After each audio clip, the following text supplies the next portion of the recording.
വിമാനത്താവളത്തിൽ നിന്നും സിംഗപ്പൂരിനുള്ള വിമാനം ടേക്ക് ഓഫ് ചെയ്യാൻ തുടങ്ങുകയായിരുന്നു. യാത്രക്കാരായി പേര് രജിസ്റ്റർ ചെയ്തിട്ടുള്ളത് 114 പേരാണ്. പക്ഷേ 110 പേർ മാത്രമേ നിലവിൽ വിമാനത്തിലുള്ളൂ. ആ വിമാനത്തിൽ കയറേണ്ട ബാക്കി 4 പേർ ആ സമയത്ത് ചെക്ക് ഇൻ സ്ഥലത്ത് എത്തിയിട്ടേയുള്ളൂ. വിമാനം ടേക്ക് ഓഫ് ചെയ്യാൻ പോകുന്ന സാഹചര്യത്തിൽ ആ 4 പേർ എത്രയും വേഗം തന്നെ എത്തിച്ചേരണമെന്നുള്ള അനൗൺസ്മെന്റ് കേട്ട നിമിഷത്തിൽ തന്നെ ഉദ്യോഗസ്ഥർ നടപടികൾ വേഗത്തിലാക്കി. ആ 4 പേരും അതിവേഗം ഫ്ലൈറ്റിലേക്ക് കയറിയ നിമിഷത്തിൽ തന്നെ വിമാനം ടേക്ക് ഓഫ് ചെയ്തു. വിമാനം ടേക്ക് ഓഫ് ചെയ്ത് ഏതാനും നിമിഷങ്ങൾക്കകം തന്നെ 38 സീറ്റ് നമ്പറിലിരിക്കുന്ന വ്യക്തി തനിക്ക് കുറച്ച് മിൽക്ക് വേണമെന്ന് എയർ ഹോസ്റ്റസിനോട് ആവശ്യപ്പെട്ടു. ഈ നിമിഷത്തിൽ തന്നെ ഫ്ലൈറ്റിലേക്ക് വൈകി കയറിയ 4 പേരും അതിവേഗതയിൽ ടോയ്ലറ്റിന്റെ ഭാഗത്തേക്ക് ഓടുന്ന കാഴ്ചയാണ് വിമാനത്തിലുണ്ടായിരുന്നവർ കണ്ടത്. 2 പേർ വീതം ഒരുമിച്ച് ടോയ്ലറ്റിലേക്ക് കയറുന്നത് കണ്ട് ആൾക്കാർക്ക് എന്തോ സംശയം തോന്നി. ഏതാനും നിമിഷങ്ങൾക്കകം തന്നെ ടോയ്ലറ്റിനകത്തേക്ക് കയറിയ 2 പേരും ഒരുമിച്ച് തന്നെ പുറത്തേക്ക് വന്നു. പുറത്തേക്ക് വന്ന ആളുകളെ കണ്ട് യാത്രക്കാർ നടുങ്ങിപ്പോയി. അവരുടെ കൈവശം കത്തിയും അതീവ സ്ഫോടകശേഷിയുള്ള എക്സ്പ്ലോസീവ്സുമാണുള്ളത്. ആ കാഴ്ച കണ്ട യാത്രക്കാർ ഭയന്ന് നിലവിളിച്ച് സീറ്റിൽ നിന്നും എഴുന്നേൽക്കാൻ ഒരു ശ്രമം നടത്തിയെങ്കിലും 4 പേരുടെ കൂട്ടത്തിൽ ലീഡറെന്ന് തോന്നിക്കുന്ന ഒരു വ്യക്തി ഉറക്കെ അലറി തുടങ്ങി. യാത്രക്കാരും അനങ്ങിപ്പോകരുതെന്നും ഇരിക്കുന്ന സീറ്റുകളിൽ നിന്ന് എഴുന്നേൽക്കാൻ പാടില്ല എന്നും ഈ ഫ്ലൈറ്റ് തങ്ങൾ ഹൈജാക്ക് ചെയ്തു എന്നുമാണ് ആ വ്യക്തികൾ ഉറക്കെ പറഞ്ഞത്. ഫ്ലൈറ്റ് ഹൈജാക്ക് ചെയ്യപ്പെടാൻ ഒരു ശ്രമം നടക്കുന്നു എന്നുള്ള വിവരം ഉടൻ തന്നെ ക്യാബിൻ ക്രൂ പൈലറ്റിനെ അറിയിച്ചു. ആ നിമിഷത്തിൽ തന്നെ പൈലറ്റ് ആ വിവരം കൺട്രോൾ റൂമിലേക്ക് റിപ്പോർട്ട് ചെയ്യുകയും ചെയ്തു. ആ നിമിഷത്തിനകം തന്നെ ഫ്ലൈറ്റ് മലേഷ്യൻ അതിർത്തി കടന്ന് സിംഗപ്പൂരിലേക്ക് ഏകദേശം അടുക്കുകയും ചെയ്തിട്ടുണ്ട്. ഇതിനിടയിൽ എഴുന്നേൽക്കാൻ ശ്രമം നടത്തിയ യാത്രക്കാർക്കൊക്കെ ആ വ്യക്തികളുടെ വേഷവിധാനം കണ്ട യാത്രക്കാർക്ക് എന്തോ ചില സംശയങ്ങൾ തോന്നി. സിംഗപ്പൂരുമായോ മലേഷ്യയുമായോ യാതൊരു ബന്ധവുമില്ലാത്ത വ്യക്തികളാണ് ആ 4 സംഘം. അവരെ കണ്ടപ്പോൾ തന്നെ പാകിസ്ഥാനിൽ നിന്നുള്ള ആൾക്കാരാണോ എന്നാണ് യാത്രക്കാർക്ക് സംശയം തോന്നിയത്. ടേക്ക് ഓഫും യാത്രയും ലാൻഡിങ്ങും എല്ലാം കൂടി 50 മിനിറ്റ് മാത്രമെടുക്കുന്ന ആ ഷോർട്ട് യാത്രയിൽ ആൾക്കാർ അതിവേഗം തന്നെ സിംഗപ്പൂരിലേക്ക് എത്താൻ വേണ്ടി കയറിയ സമയത്താണ് ഇത്തരത്തിലൊരു സംഭവം ഉണ്ടായിരിക്കുന്നത്. ഹൈജാക്കേഴ്സിന്റെ ലീഡറെന്ന് തോന്നിക്കുന്ന വ്യക്തി അതിവേഗം മുൻപോട്ട് നടന്ന് പൈലറ്റ് ഇരിക്കുന്നതിന് സമീപമുള്ള കോക്ക്പീറ്റിന് സമീപമെത്തി അത് തുറക്കാൻ ആവശ്യപ്പെട്ടെങ്കിലും അയാൾ വിസമ്മതിച്ചു. ആ നിമിഷത്തിൽ തന്നെ അയാൾ തന്റെ കൈവശമുണ്ടായിരുന്ന എക്സ്പ്ലോസീവ് ഉയർത്തിക്കാട്ടിക്കൊണ്ട് യാത്രക്കാരെ മുഴുവൻ കൊല്ലുമെന്ന് ഭീഷണിപ്പെടുത്തി. അയാൾ പറഞ്ഞതുപോലെ തന്നെ ചെയ്യുമോ എന്ന് ഭയന്നു പോയ പൈലറ്റ് കോക്ക്പീറ്റ് തുറന്നു കൊടുക്കുകയും ചെയ്തു. ആ നിമിഷത്തിൽ തന്നെ ബാക്കിയുള്ള 3 പേരിൽ ഒരാൾ വിമാനത്തിന്റെ ഏറ്റവും എൻഡിലായുള്ള ഭാഗത്ത് നിലയുറപ്പിക്കുകയും ചെയ്തു.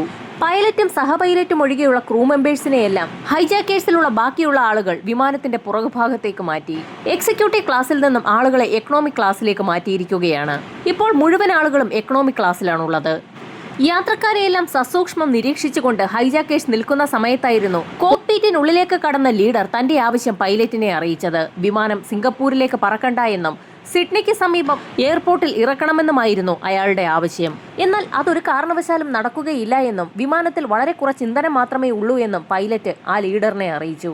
കോലാലംപൂരിൽ നിന്നും വളരെ അടുത്തുള്ള സ്ഥലമാണ് സിംഗപ്പൂർ. അതുകൊണ്ട് തന്നെ ഇന്ധനം വളരെ കുറച്ച് മാത്രമേ അവിടേക്ക് എത്താൻ ആവശ്യമുള്ളൂ. വിമാനം സിഡ്നിയിലേക്ക് പറക്കുന്ന സാഹചര്യത്തിൽ വിമാനത്തിലുള്ള ഇന്ധനം തീർന്ന് ആകാശത്ത് വെച്ച് തന്നെ വിമാനം തകർന്നു വീഴുമെന്ന് പൈലറ്റ് ആ ലീഡറിനെ ധരിപ്പിച്ചു. അക്കാര്യം കോ പൈലറ്റ് കൂടി സ്ഥിരീകരിച്ചതോടെ ഹൈജാക്കേഴ്സിന്റെ ലീഡർ വിമാനം സിംഗപ്പൂരിൽ ലാൻഡ് ചെയ്യിക്കാൻ സമ്മതിച്ചു. ഇതിനോടകം തന്നെ വിമാനം ഹൈജാക്ക് ചെയ്യപ്പെട്ട വിവരം സിംഗപ്പൂർ മിനിസ്ട്രിയിലാകെ അറിഞ്ഞിരുന്നു. ഡിഫൻസ് സെക്രട്ടറിയുടെ നേതൃത്വത്തിൽ സിംഗപ്പൂർ എയർപോർട്ടിൽ ഉടൻ തന്നെ ഒരു ടീമിനെ കോൺസ്റ്റിറ്റ്യൂട്ട് ചെയ്തു. വിമാനം ലാൻഡ് ചെയ്യുന്ന നിമിഷത്തിൽ തന്നെ ഒരു തിരക്കിട്ട നീക്കം നടത്താനായിരുന്നു ഡിഫൻസിന്റെ തീരുമാനം. ഹൈജാക്കേഴ്സിന്റെ ആവശ്യം പൈലറ്റ് പ്രതിരോധ മന്ത്രാലയത്തെ അറിയിച്ചു. പാകിസ്ഥാനിലെ ജയിലുകളിലുള്ള അവരുടെ ചില സഹപ്രവർത്തകരെ ജയിലിൽ നിന്ന് മോചിപ്പിക്കണമെന്നുള്ളതാണ് ഹൈജാക്കേഴ്സിന്റെ ആവശ്യം. അതിനു പുറമെ മറ്റൊരാവശ്യം കൂടി ഹൈജാക്കേഴ്സിനുണ്ട്. സിംഗപ്പൂർ എയർപോർട്ടിൽ ലാൻഡ് ചെയ്യുന്ന വിമാനത്തിന് ആവശ്യമായ ഇന്ധനം നിറച്ച് അതിനെ ഓസ്ട്രേലിയയിലെ സിഡ്നിയിലേക്ക് പറക്കാൻ അനുവദിക്കണം. എന്നാൽ ഹൈജാക്കേഴ്സ് പറയുന്ന കാര്യങ്ങൾ അംഗീകരിക്കാൻ വളരെയധികം ബുദ്ധിമുട്ടുണ്ടെന്നുള്ള കാര്യം ഡിഫൻസ് മന്ത്രാലയം അറിയിച്ചു. ഈ സമയത്തായിരുന്നു ഹൈജാക്കേഴ്സിന്റെ ലീഡർ മറ്റൊരു കാര്യം പൈലറ്റിനോട് ആവശ്യപ്പെട്ടത്. പൈലറ്റ് ഡിഫൻസ് മന്ത്രാലയവുമായി സംസാരിച്ച് കാര്യങ്ങൾ ഒത്തുതീർപ്പാക്കിയില്ല എങ്കിൽ മുഴുവൻ ആളുകളുടെയും ജീവൻ തങ്ങൾ എടുക്കുമെന്നുള്ള കാര്യം അയാൾ ഒന്നുകൂടി ഓർമ്മിപ്പിച്ചുകൊണ്ട് കോക്ക്പീറ്റിൽ നിന്നും പുറത്തിറങ്ങി. പൈലറ്റ് കൺട്രോൾ ടവറുമായി സംസാരിച്ച് അവരുടെ ആവശ്യത്തിൽ ഒരു ധാരണയിൽ എത്തണമെന്ന് പറഞ്ഞതിന് ശേഷമായിരുന്നു ടീം ലീഡർ പുറത്തേക്കിറങ്ങിയത്. അക്കാര്യവും പൈലറ്റ് കൺട്രോൾ ടവറിനെ അറിയിക്കുകയും ചെയ്തു. വിമാനത്തിനുള്ളിൽ ഹൈജാക്കേഴ്സ് ഉണ്ടെങ്കിൽ പോലും അവരുടെയൊന്നും ശ്രദ്ധയിൽപ്പെടാതെ കോഡ് രൂപത്തിൽ കൺട്രോൾ ടവറുമായി സംസാരിക്കുന്നതിനുള്ള സൗകര്യം വിമാനത്തിനുള്ളിലുണ്ട്. അക്കാര്യം ഹൈജാക്കേഴ്സിന് അറിവുള്ള കാര്യമല്ല. അതുകൊണ്ട് തന്നെ വിമാനം എയർപോർട്ടിന്റെ ഏത് ഭാഗത്ത് എങ്ങനെ ലാൻഡ് ചെയ്യിക്കണമെന്നുള്ള കാര്യം ഡിഫൻസ് മന്ത്രാലയം പൈലറ്റിനോട് വ്യക്തമായി പറഞ്ഞു കൊടുക്കുകയും ചെയ്തു. പൈലറ്റ് കൺട്രോൾ ടവറിനോട് സംസാരിച്ചു കഴിഞ്ഞപ്പോൾ തന്നെ വിമാനം ലാൻഡ് ചെയ്യുന്നതിനുള്ള സമയമായി. ആ അറിയിപ്പ് കോ പൈലറ്റ് ശബ്ദ സന്ദേശമായി ഫ്ലൈറ്റിനുള്ളിൽ മുഴക്കുകയും ചെയ്തു. വിമാനം ലാൻഡ് ചെയ്യാൻ പോവുകയാണെന്നറിഞ്ഞ നിമിഷത്തിൽ തന്നെ യാത്രക്കാർക്ക് ഒരാശ്വാസവും അനുഭവപ്പെട്ടു. റൺവേയിൽ തന്നെയാണ് വിമാനം ലാൻഡ് ചെയ്തത്. പൈലറ്റിനോട് ഹൈജാക്കേഴ്സിന്റെ ലീഡർ റൺവേയിൽ വിമാനം ലാൻഡ് ചെയ്യിക്കണമെന്നായിരുന്നു ആവശ്യപ്പെട്ടിരുന്നത്. അപ്പോഴേക്കും രാത്രി ഏകദേശം 10 മണി പിന്നിട്ടിരുന്നു. റൺവേയിൽ ഒരു പ്രത്യേക പോയിന്റിൽ വിമാനം ലാൻഡ് ചെയ്ത നിമിഷത്തിൽ തന്നെ ഇരുട്ടിന്റെ മറവ് പിടിച്ച് പോലീസ് സേന അകത്തുള്ള ഹൈജാക്കേഴ്സ് അറിയാതെ തന്നെ വിമാനം വളഞ്ഞു. ഒരു പരിക്കും കൂടാതെ തന്നെ വിമാനത്തിലുള്ള യാത്രക്കാരെ എയർപോർട്ടിൽ ഇറക്കണമെന്ന് ഡിഫൻസ് സെക്രട്ടറി വളരെ വ്യക്തമായ നിർദ്ദേശം പോലീസ് സേനയ്ക്ക് നൽകി. വിമാനം ലാൻഡ് ചെയ്ത നിമിഷത്തിൽ തന്നെ ഹൈജാക്കേഴ്സിന്റെ ലീഡർ വിമാനത്തിൽ ഇന്ധനം നിറയ്ക്കാൻ പൈലറ്റിനോട് ആവശ്യപ്പെട്ടു. സ്വാഭാവികമായും പൈലറ്റ് അക്കാര്യം കൺട്രോൾ ടവറിനെ അറിയിക്കുകയും ചെയ്തു. എന്നാൽ കൺട്രോൾ ടവർ ആകട്ടെ നേരത്തെ തന്നെ പൈലറ്റിന് കൊടുത്തിരിക്കുന്ന നിർദ്ദേശം മറ്റൊന്നാണ്: പരമാവധി കാര്യങ്ങൾ ഡിലേ ചെയ്യുക.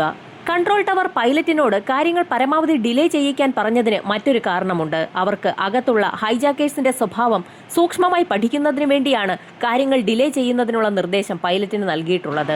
ഹൈജാക്കേഴ്സിനെ ആ വിമാനവുമായി പറന്നുപോകാൻ ഒരു കാരണവശാലും അനുവദിക്കരുതെന്നുള്ള നിർദ്ദേശമാണ് ഡിഫൻസ് സെക്രട്ടറി പോലീസുകാർക്കും നൽകിയിരിക്കുന്നത്. അതുകൊണ്ട് തന്നെ വളരെ പ്ലാൻ ചെയ്തൊരു കമാൻഡോ ഓപ്പറേഷൻ അനിവാര്യമാണ്. ഡിഫൻസ് സെക്രട്ടറിയുടെ നേതൃത്വത്തിൽ കമാൻഡോ ഓപ്പറേഷൻ നടത്തേണ്ട ടാസ്ക് ഫോഴ്സ് എയർപോർട്ടിന്റെ മറ്റൊരു ഭാഗത്ത് സമാന രീതിയിലുള്ള ഒരു എയർബസിൽ ഇരച്ചു കയറി പ്രാക്ടീസ് ചെയ്തുകൊണ്ടിരിക്കുകയാണ്. നിർദ്ദേശം കിട്ടുന്ന നിമിഷത്തിൽ തന്നെ അതേ രീതിയിൽ തന്നെ ഹൈജാക്ക് ചെയ്യപ്പെട്ട വിമാനത്തിലേക്ക് ഇരച്ചു കയറാനാണ് ടാസ്ക് ഫോഴ്സ് പ്രാക്ടീസ് ചെയ്തുകൊണ്ടിരിക്കുന്നത്. വിമാനം ഹൈജാക്ക് ചെയ്യപ്പെട്ട വാർത്ത മാധ്യമങ്ങളിലൂടെ പ്രചരിക്കുന്നതിനിടയിൽ സിംഗപ്പൂർ ആഭ്യന്തര മന്ത്രാലയം പാകിസ്ഥാനുമായി ബന്ധപ്പെടുകയും പ്രധാനമന്ത്രിയുമായി സംസാരിക്കുകയും ചെയ്തു. എന്നാൽ തങ്ങൾ അങ്ങനെ ആരെയും വിമാനം ഹൈജാക്ക് ചെയ്യിക്കുന്ന ദൗത്യവുമായി അയച്ചിട്ടില്ല എന്നുള്ള കാര്യം പാകിസ്ഥാൻ ഉറപ്പുവരുത്തി. പാകിസ്ഥാൻ പ്രധാനമന്ത്രി പറഞ്ഞിട്ടുള്ള വിവരം ഉടൻ തന്നെ വിമാനത്തിലെ പൈലറ്റ് ഹൈജാക്കേഴ്സിന്റെ ലീഡറെ അറിയിച്ചു. രോഷാകുലനായ ലീഡർ ഉടൻ തന്നെ കോക്പിറ്റിൽ നിന്ന് പുറത്തു വരികയും വസ്ത്രത്തിന്റെ പോക്കറ്റിൽ നിന്നും ഒരു പൊതി പുറത്തെടുക്കുകയും അതിൽ നിന്ന് എന്തോ ഒരു പൊടി വെള്ളത്തിൽ കലർത്തി ഒരു ക്യാബിൻ ക്രൂവിന് കുടിക്കാൻ കൊടുക്കുകയും ചെയ്തു. അയാളുടെ കഴുത്തിൽ കത്തിവെച്ച് ഭീഷണിപ്പെടുത്തിയതോടുകൂടി ക്യാബിൻ ക്രൂ അത് കുടിക്കുകയും ഏതാനും നിമിഷങ്ങൾക്കകം തന്നെ ബോധരഹിതനായി ഫ്ലൈറ്റിനുള്ളിൽ വീഴുകയും ചെയ്തു. അപ്പോഴേക്കും സമയം ഏകദേശം 11 മണിയോട് അടുപ്പിച്ചിരുന്നു. 11 മണിക്കും 11:30ക്കും ഇടയിലുള്ള സമയത്ത് ഫ്ലൈറ്റിനുള്ളിൽ വല്ലാത്ത ഒരു അന്തരീക്ഷ സ്ഥിതിയാണ് അനുഭവപ്പെട്ടത്. യാത്രക്കാർ ഭയചകിതരായി ഇരിക്കുന്നതിനിടയിൽ ബോധരഹിതനായി താഴേക്ക് വീണ ക്യാബിൻ ക്രൂ തിരികെ ബോധത്തിലേക്ക് എത്തുകയും എഴുന്നേൽക്കാൻ ഒരു ശ്രമം നടത്തുകയും ചെയ്തു. അതിവേഗം വാതിൽ തുറന്ന് ഹൈജാക്കേഴ്സ് ആ വ്യക്തിയെ ഫ്ലൈറ്റിന് പുറത്തേക്ക് വലിച്ചെറിഞ്ഞു. ഫ്ലൈറ്റിൽ നിന്നും 40 അടി താഴ്ചയിലേക്ക് വീണ ആ വ്യക്തിയുടെ മരണം സംഭവിച്ചു കഴിഞ്ഞു എന്നും ഹൈജാക്കേഴ്സ് ഫ്ലൈറ്റിലുള്ള മറ്റുള്ള ആളുകളോട് പറഞ്ഞു. തങ്ങൾക്കും ഇത് തന്നെയാകും അവസ്ഥയുണ്ടാകാൻ പോകുന്നതെന്ന് കരുതി അതിലുള്ള യാത്രക്കാരെല്ലാം ഭയന്നു വിറച്ചു. എന്നാൽ ഫ്ലൈറ്റിന് പുറത്ത് സംഭവിച്ചത് ഹൈജാക്കേഴ്സ് ചിന്തിച്ചതിനും അപ്പുറത്തുള്ള കാര്യങ്ങളാണ്. ഫ്ലൈറ്റിന് താഴെ കറുത്ത വസ്ത്രധാരികളായി പതുങ്ങിയിരുന്ന ടാസ്ക് ഫോഴ്സ് താഴേക്ക് വലിച്ചെറിയപ്പെട്ട ക്യാബിൻ ക്രൂവിനെ കയ്യിൽ താങ്ങിയെടുക്കുകയും അതിവേഗം തന്നെ കൺട്രോൾ റൂമിലേക്ക് കൊണ്ടുപോവുകയും ചെയ്തു. വിമാനത്തിന് താഴെ പതുങ്ങിയിരുന്ന പോലീസ് ഉദ്യോഗസ്ഥർ താഴേക്ക് വീണ വ്യക്തിയെ താഴെ വീഴാതെ തന്നെ പിടിച്ചതുകൊണ്ട് അയാളുടെ മരണം ഒഴിവായി കിട്ടി. പോലീസ് സംഘം കൺട്രോൾ റൂമിൽ എത്തിച്ച ക്യാബിൻ ക്രൂവിനോട് ടാസ്ക് ഫോഴ്സ് അകത്തുള്ള ഹൈജാക്കേഴ്സിന്റെ മുഴുവൻ കാര്യങ്ങളും ചോദിച്ച് മനസ്സിലാക്കി. അവർ 4 പേർ മാത്രമേ ഉള്ളൂ എന്നും അവരുടെ രീതി എങ്ങനെയാണെന്നുള്ള കാര്യവുമൊക്കെ ടാസ്ക് ഫോഴ്സ് ക്യാബിൻ ക്രൂവിനോട് ചോദിച്ച് മനസ്സിലാക്കി. അങ്ങനെ ടാസ്ക് ഫോഴ്സ് ആ ഹൈജാക്കേഴ്സിന്റെ ബോഡി ലാംഗ്വേജും അവരുടെ രീതികളും അവർ നിൽക്കുന്ന പൊസിഷനും ഒക്കെ മനസ്സിലാക്കി. കാര്യങ്ങളെല്ലാം ചോദിച്ച് മനസ്സിലാക്കിയ ശേഷം ക്യാബിൻ ക്രൂവിനെ ഹോസ്പിറ്റലിലേക്ക് മാറ്റി. എന്നാൽ ഈ സമയത്ത് വിമാനത്തിലുള്ളവരും ഹൈജാക്കേഴ്സും കരുതിയിരുന്നത് ക്യാബിൻ ക്രൂ താഴേക്ക് വീണ് കൊല്ലപ്പെട്ടു എന്നുള്ളതാണ്. സാധാരണ ഹൈജാക്കേഴ്സ് ക്രൂ മെമ്പേഴ്സിനെ ഉപദ്രവിക്കാറില്ല. ക്രൂ മെമ്പേഴ്സ് ഉണ്ടെങ്കിൽ മാത്രമാണ് അവർക്ക് വിമാനം റാഞ്ചി എവിടേക്കെങ്കിലും കൊണ്ടുപോകാനാകൂ. എന്നാൽ ഇവിടെ നേരെ വിപരീതമായിട്ടുള്ള കാര്യമാണ് സംഭവിച്ചിരിക്കുന്നത്. ഈ സമയത്തായിരുന്നു സീറ്റ് നമ്പർ 36-ലിരിക്കുന്ന സിംഗപ്പൂരിലെ ബിസിനസ്സുകാരനായ ഓങ് എന്ന വ്യക്തി ഹൈജാക്കേഴ്സിൽ ഏറ്റവും പ്രായം കുറഞ്ഞ ആളെന്ന് തോന്നിക്കുന്ന ചെറുപ്പക്കാരനെ ശ്രദ്ധിച്ചത്. അയാളുടെ കയ്യിൽ ഒരു ബിയർ ബോട്ടിൽ ഉണ്ടായിരുന്നു. അത് കുടിച്ചുകൊണ്ടാണ് അയാൾ ഫ്ലൈറ്റിനുള്ളിൽ കൂടി നടക്കുന്നത്. അത് മാത്രവുമല്ല, സീറ്റിലിരിക്കുന്ന വ്യക്തികളോടൊക്കെ ബിയർ വേണോ എന്ന് ചോദിക്കുന്നുമുണ്ട്. അവരൊക്കെ ഏത് രാജ്യക്കാരാണെന്നും അയാൾ ചോദിച്ച് മനസ്സിലാക്കുന്നുണ്ട്. ഈ സമയത്തായിരുന്നു ഓങ് എന്ന ബിസിനസ്സുകാരൻ ആ ചെറുപ്പക്കാരനോട് എന്തിനാണ് നിങ്ങൾ ഫ്ലൈറ്റ് ഹൈജാക്ക് ചെയ്ത് സിഡ്നിയിലേക്ക് കൊണ്ടുപോകുന്നതെന്നുള്ള ചോദ്യം ചോദിച്ചത്. സിഡ്നിയിൽ എല്ലാ രാജ്യക്കാരും ഒരുപോലെ പ്രശ്നങ്ങളൊന്നുമില്ലാതെ കഴിയുന്നതുകൊണ്ടാണ് തങ്ങൾ അങ്ങോട്ടേക്ക് പോകാൻ ഉദ്ദേശിക്കുന്നതെന്ന് ചെറുപ്പക്കാരൻ മറുപടിയും പറഞ്ഞു. സിംഗപ്പൂരിലുള്ള ആളുകളും അങ്ങനെ തന്നെയാണ് കഴിയുന്നതെന്ന് ഓങ് പറഞ്ഞതോടുകൂടി എങ്കിൽ തനിക്ക് സിംഗപ്പൂരിൽ പോയാൽ മതിയെന്ന് ആ ചെറുപ്പക്കാരൻ അറിയാതെ പറഞ്ഞുപോയി. ഫ്ലൈറ്റ് സിംഗപ്പൂരിൽ ലാൻഡ് ചെയ്തിരിക്കുകയാണെന്നുള്ള കാര്യം പോലും മനസ്സിലാക്കാതെയാണ് ആ ചെറുപ്പക്കാരൻ സംസാരിക്കുന്നതെന്ന് ക്യാബിൻ ക്രൂവിന് മനസ്സിലായി. ഹൈജാക്കേഴ്സ് അത്ര വലിയ കുഴപ്പക്കാരൊന്നും അല്ല എന്ന് യാത്രക്കാർക്ക് തോന്നുന്ന അതേ നിമിഷത്തിൽ തന്നെ കോക്പിറ്റിൽ മറ്റൊരു കാര്യം സംഭവിക്കുകയായിരുന്നു. പൈലറ്റിനോട് ഇന്ധനം നിറയ്ക്കാൻ ഹൈജാക്കേഴ്സിലെ ലീഡർ ആവശ്യപ്പെട്ടെങ്കിലും വിമാനത്താവളത്തിലെ അധികാരികൾ പല കാര്യങ്ങളും പറഞ്ഞ് ഇന്ധനം നിറയ്ക്കുന്നത് വൈകിപ്പിക്കുന്നതിൽ രോഷാകുലനായ ടീം ലീഡർ തന്റെ കയ്യിലിരുന്ന ആൽക്കഹോൾ കോക്ക്പീറ്റിലെ പല യന്ത്രങ്ങളിലേക്കും ഒഴിച്ചു തുടങ്ങി. വിമാനത്തിൽ ഇന്ധനം നിറയ്ക്കാൻ ഇനിയും വൈകിയാൽ താൻ ഈ വിമാനം കത്തിക്കുമെന്ന് പറഞ്ഞുകൊണ്ട് കയ്യിലിരുന്ന ഒരു പേപ്പറിലേക്ക് അയാൾ തീ കൊടുക്കുകയും ചെയ്തു. ഇതേ സമയം കൺട്രോൾ ടവറിലുള്ള ടാസ്ക് ഫോഴ്സ് ഉദ്യോഗസ്ഥരും ഡിഫൻസ് സെക്രട്ടറിയും ഒക്കെ ചേർന്ന് ഹൈജാക്കേഴ്സിന്റെ സ്വഭാവ രീതികൾ പഠിക്കുകയായിരുന്നു. അവർ പറഞ്ഞാൽ പറഞ്ഞതുപോലെ ചെയ്യുമോ എന്നുള്ള കാര്യത്തെക്കുറിച്ച് വിശദമായി പഠനം നടത്തിക്കൊണ്ടിരിക്കുന്നതിനിടയിലാണ് വിമാനത്തിൽ ഇത്തരത്തിലുള്ള കാര്യങ്ങൾ അരങ്ങേറിക്കൊണ്ടിരുന്നത്. അവരുടെ ചർച്ച പുരോഗമിക്കുന്നതിനിടയിലായിരുന്നു പൈലറ്റ് ആ വിവരം കൺട്രോൾ ടവറിനെ അറിയിച്ചത്. കോക്ക്പീറ്റിൽ നിറയെ ആൽക്കഹോൾ ഒഴിച്ചിരിക്കുകയാണെന്നും ടീം ലീഡർ ഉടൻ തന്നെ വിമാനം കത്തിക്കാൻ സാധ്യതയുണ്ടെന്നുമായിരുന്നു പൈലറ്റ് കൺട്രോൾ ടവറിനെ അറിയിച്ചത്. ആ നിമിഷത്തിൽ തന്നെ കൺട്രോൾ ടവറിൽ നിന്നും ഡിഫൻസ് സെക്രട്ടറിയുടെ നിർദ്ദേശവും എത്തി. അതിവേഗം തന്നെ വിമാനത്തിൽ ഇന്ധനം നിറയ്ക്കുന്നതിനുള്ള നിർദ്ദേശമാണ് ഡിഫൻസ് സെക്രട്ടറി നൽകിയത്. അക്കാര്യം പൈലറ്റ് ഉടൻ തന്നെ ഹൈജാക്കേഴ്സിന്റെ ലീഡറിനെ അറിയിച്ചതും അയാൾ ഉടൻ തന്നെ കൈവശമുണ്ടായിരുന്ന കത്തിച്ചു പിടിച്ച പേപ്പർ നിലത്തേക്കിട്ട് ചവിട്ടിയണച്ചു. വിമാനത്തിൽ ഇന്ധനം നിറയ്ക്കണമെങ്കിൽ ഒരു പ്രത്യേക സ്ഥലത്തേക്ക് മൂവ് ചെയ്യിക്കേണ്ടത് ആവശ്യമാണെന്ന് പൈലറ്റ് അറിയിച്ചതിനെ തുടർന്ന് ലീഡർ അതിന് അനുമതിയും നൽകി. വിമാനം പതിയെ റൺവേയിൽ നിന്നും ചലിച്ചു തുടങ്ങി. പൈലറ്റിന് നേരത്തെ തന്നെ കൺട്രോൾ ടവറിൽ നിന്നും ഡിഫൻസ് സെക്രട്ടറിയുടെ വ്യക്തമായ നിർദ്ദേശം എത്തിയിട്ടുണ്ട്. വിമാനം എവിടേക്കാണ് കൊണ്ടുചെല്ലേണ്ടതെന്നുള്ള വിവരമാണ് നേരത്തെ തന്നെ പൈലറ്റിന് ലഭിച്ചിട്ടുള്ളത്. പൈലറ്റ് വിമാനം എത്തിച്ചതാകട്ടെ നേരത്തെ ടാസ്ക് ഫോഴ്സ് സംഘം വിമാനത്തിലേക്ക് ഇരച്ചു കയറി പരിശീലനം നടത്തിക്കൊണ്ടിരുന്ന അതേ സ്ഥലത്തേക്കാണ്. നേരത്തെ പരിശീലനം നടത്തുന്നതിനായി അവിടെ സ്ഥാപിച്ചിട്ടുണ്ടായിരുന്ന എയർബസ് അവിടെ നിന്ന് മാറ്റിയിട്ടുണ്ട്.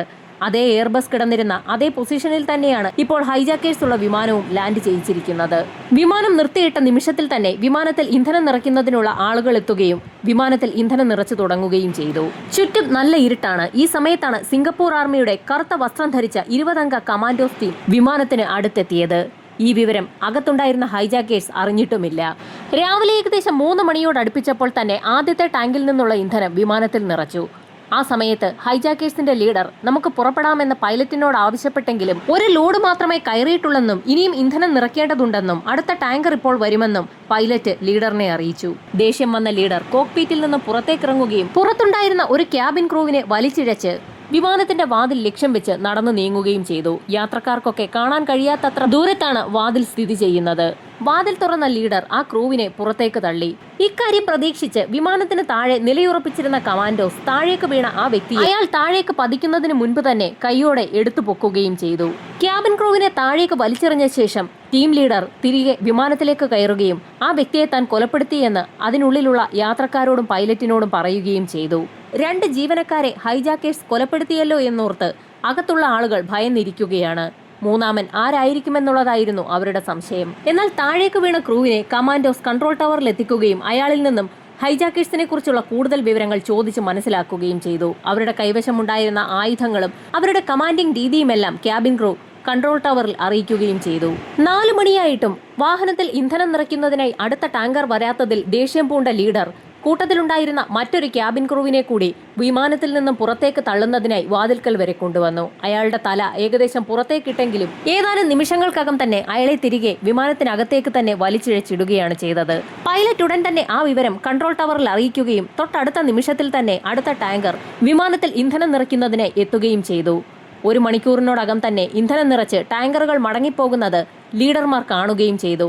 സിഡ്നിയിലേക്ക് പോകുന്നതിനുള്ള ഇന്ധനം വിമാനത്തിലായി എന്നുള്ള കാര്യം പൈലറ്റ് ഹൈജാക്കിംഗ് ലീഡറിനെ അറിയിക്കുകയും ചെയ്തു. ആ നിമിഷത്തിലായിരുന്നു ഹൈജാക്കേഴ്സ് വിമാനത്തിലുള്ള യാത്രക്കാരെയെല്ലാം അവിടെ ഇറക്കുകയാണെന്നുള്ള കാര്യം പ്രഖ്യാപിച്ചത്.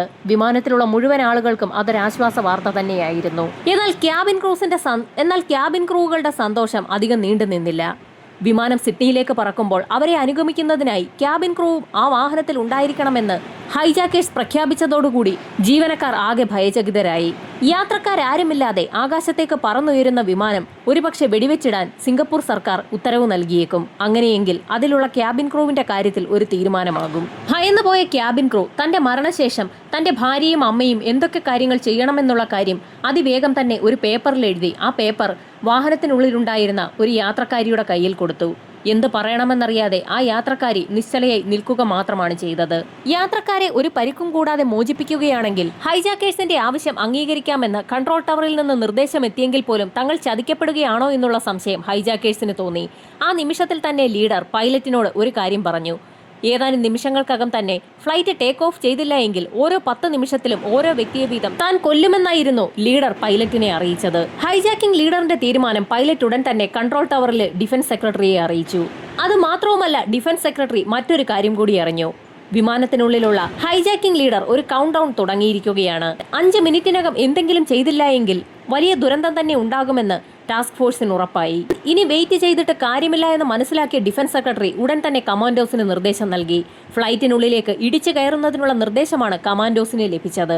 വിമാനത്തിന് താഴെ വിമാനത്തോട് ചേർന്ന് 20-ൽ പരം ടാസ്ക് ഫോഴ്സ് ഉദ്യോഗസ്ഥരാണ് മാസ്കും ധരിച്ച് കറുത്ത വസ്ത്രം ധരിച്ച് ഒരുങ്ങി തയ്യാറായി നിൽക്കുന്നത്. കൗണ്ട് ഡൗൺ സ്റ്റാർട്ട് ചെയ്ത നിമിഷത്തിൽ തന്നെ വിമാനത്തിന്റെ പിൻഭാഗത്തെ വാതിലിന് സമീപത്തായി ചാരിവെച്ച ഏണികളിലൂടെ കമാൻഡോസ് മുകളിലേക്ക് കയറുകയും വിമാനത്തിന്റെ വാതിലിന് ചുറ്റും ചെറിയ രീതിയിലുള്ള സ്ഫോടക വസ്തുക്കൾ നിറയ്ക്കുകയും ചെയ്തു. ഒരു നിയന്ത്രിത സ്ഫോടനത്തിനുള്ള മെറ്റീരിയൽസ് ആണ് കമാൻഡോസ് അവിടെ ഉറപ്പിച്ചത്. ആ സ്ഫോടക വസ്തുക്കൾ പതിപ്പിച്ചു കഴിഞ്ഞതും കമാൻഡോസ് പുറത്തേക്കിറങ്ങി അല്പം പുറകോട്ട് മാറി. തങ്ങളുടെ കൈവശമുണ്ടായിരുന്ന റിമോട്ട് കൺട്രോൾ ഉപയോഗിച്ച് ആ സ്ഫോടക വസ്തുക്കൾ ആക്ടിവേറ്റ് ചെയ്യുകയും ചെയ്തു. ഒരു വൻ സ്ഫോടന ശബ്ദത്തോടുകൂടി ഡോർ തകർന്നു വീണു. ഡോർ തകർന്നു വീണ നിമിഷത്തിൽ തന്നെ ഒരു സെക്കൻഡ് പോലും കളയാതെ അവിടെ ചാരി വെച്ചിട്ടുണ്ടായിരുന്ന ഏണിയിലൂടെ കമാൻഡോസ് വിമാനത്തിനുള്ളിലേക്ക് ഇരച്ചു കയറി. വിമാനത്തിനകത്തേക്ക് ഇരച്ചു കയറിയ കമാൻഡോസ് ഹെഡ്സ് ഡൗൺ എന്നുറക്കെ പറഞ്ഞുകൊണ്ട് ഒരു സ്റ്റെൻ ഗ്രനേഡ് വിമാനത്തിനുള്ളിലേക്ക് വലിച്ചെറിഞ്ഞു. സിംഗപ്പൂർ കമാൻഡോസിന്റെ നിർദ്ദേശം കേട്ട ഉടൻ തന്നെ യാത്രക്കാർ തലകുനിച്ച് സീറ്റിലേക്കിരുന്നു. ഇതുവരെ വാഹനത്തിലുണ്ടായിരുന്ന ആളുകൾ കേട്ടുകൊണ്ടിരുന്നത് പാകിസ്ഥാൻകാരുടെ ഭാഷയാണ്. അതുകൊണ്ട് തന്നെ കമാൻഡോസിന്റെ നിർദ്ദേശം കേട്ടപ്പോൾ തന്നെ യാത്രക്കാർക്ക് മനസ്സിലാവുകയും ചെയ്തു. തുരുതുര വെടിയുതിർത്തുകൊണ്ട് വിമാനത്തിനുള്ളിലേക്ക് കടന്ന കമാൻഡോസിന് ഹൈജാക്കേഴ്സ് എവിടെയാണെന്നുള്ള കാര്യം കൃത്യമായി തന്നെ അറിയാം. വിമാനത്തിന്റെ പിൻഭാഗത്ത് നിന്നിരുന്ന 2 ഹൈജാക്കർമാരെയും പാസഞ്ചേഴ്സിന്റെ ഇടയിൽ നിന്ന ഒരു ഹൈജാക്കറിനെയും കോക്ക്പീറ്റിന് സമീപം നിന്ന പ്രധാന ലീഡറിനെയും നിമിഷ നേരം കൊണ്ട് തന്നെ കമാൻഡോസ് തറ പറ്റിച്ചു. ഹൈജാക്കേഴ്സ് 4 പേർ മാത്രമേ ഉള്ളൂ എന്ന് നേരത്തെ ക്യാബിൻ ക്രൂ കൺട്രോൾ ടവറിൽ അറിയിച്ചിട്ടുണ്ട്. ഇനി യാത്രക്കാരുടെ കൂട്ടത്തിൽ ഏതെങ്കിലും ഹൈജാക്കേഴ്സ് പതുങ്ങിയിരിപ്പുണ്ടോ എന്നൊന്ന് അറിയുന്നതിനായി കമാൻഡോസ് അവരുടെ തോക്കുകൾ യാത്രക്കാർക്ക് നേരെ തന്നെ നീട്ടിപ്പിടിച്ചുകൊണ്ടിരുന്നു. ഒരു സാധനവും എടുക്കാതെ ആളുകളോട് വിമാനത്തിൽ നിന്ന് പുറത്തേക്കിറങ്ങാൻ ആവശ്യപ്പെട്ടു. അപ്പോഴേക്കും പ്രധാന വാതിൽ തുറക്കുകയും അവിടേക്ക് ലാഡർ ഘടിപ്പിക്കുകയും ചെയ്തിട്ടുണ്ടായിരുന്നു. മുൻഭാഗത്തെ വാതിലിലൂടെ യാത്രക്കാർ തീർത്തും ആശ്വാസത്തോടുകൂടി ഒരു സാധനവും എടുക്കാതെ തന്നെ കൈയും വീശി പുറത്തേക്കിറങ്ങിയ യാത്രക്കാരെ കമാൻഡോസ് നേരെ കൺട്രോൾ ടവറിൽ എത്തുകയും പരിശോധിക്കുകയും ചെയ്തു. ഇതോടൊപ്പം തന്നെ വിമാനത്തിനുള്ളിലും വിശദമായ പരിശോധന നടത്തി. Singapore airline flight SQ-117 hijacking ഓപ്പറേഷനായി കമാൻഡോസിന് വേണ്ടി വന്നത് വെറും 30 സെക്കൻഡുകൾ മാത്രമാണെന്നാണ് മാധ്യമങ്ങൾ റിപ്പോർട്ട് ചെയ്തത്. എന്നിരുന്നാലും യാത്രക്കാർക്കാർക്കും ഒരു പരിക്കും ഏൽപ്പിക്കാതെ ഒരു കമാൻഡോ ഓപ്പറേഷൻ നടത്തി 4 ഹൈജാക്കേഴ്സിനെ അതിവേഗം തന്നെ വകവരുത്തിയ സിംഗപ്പൂർ ആർമിയുടെ ആ സ്പെഷ്യൽ ടാസ്ക് ഫോഴ്സിന്റെ ആ കമാൻഡോ ദൗത്യം ചരിത്രത്തിന്റെ ഭാഗമാണ്.